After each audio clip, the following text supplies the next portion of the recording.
There's a certain air that surrounds the Maybach badge, and it's not just the scent being pumped out by the ionizer in the car's glove box. It's the cream of the crop when it comes to German luxury. These cars are filled with an acre's worth of wood and a herd's worth of cows, ensuring your fingers rarely touch materials as pedestrian as plastic. It's as quiet, as smooth, and as imposing as you think it would be. Though the latest model from Mercedes Maybach, the S550, might have swapped in a V8 and all-wheel drive in place of the V12 at the heart of the S600, no other amenities have been lost in translation. The car's size gives it a certain presence. Staring at the profile shows a wheelbase that spans 2 counties, necessitating a microphone and speaker setup simply so that the driver can converse with the passenger, and a Maybach will almost always have a passenger. No one buys a Maybach to drive. You buy a Maybach to be driven. No means of transport short of business class airline seating offers this much space.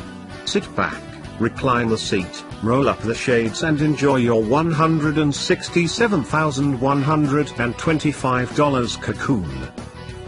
But you know all of that already. What you really want to know is if $25,000, the V12 powered S600 starts at $192,225, is worth it to gain an extra 4 cylinders, 74 horsepower, and 96 pounds-to-foot of torque. On paper, no, it's not. The two cars have identical performance numbers, and the S550 benefits from Mercedes' 4MATIC all-wheel drive system.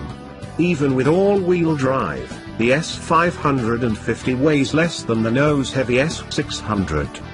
Fuel economy is, as expected, superior in the S550.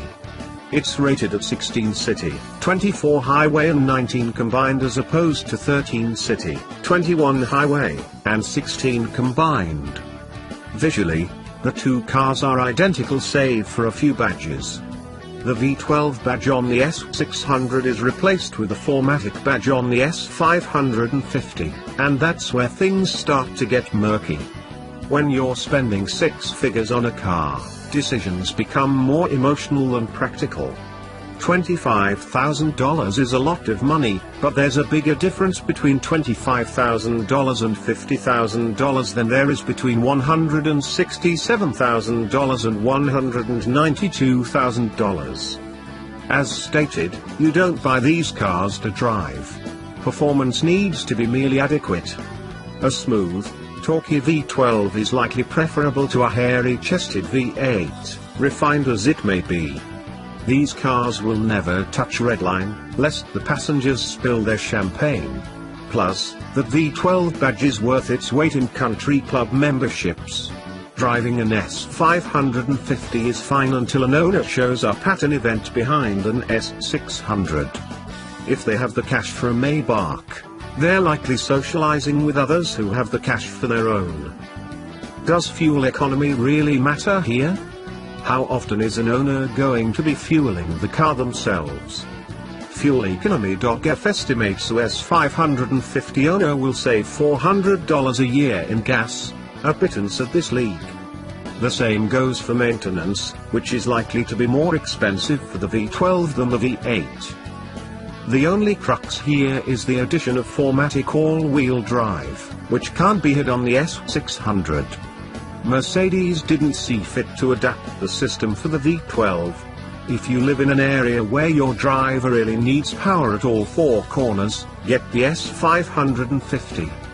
Some may say that you can spend the $25,000 on options, but no one wants to explain that the S550 is a value. That's not bragging, that's justifying. You know what doesn't need an explanation? V12. Buy the S600. You're spending the money anyway.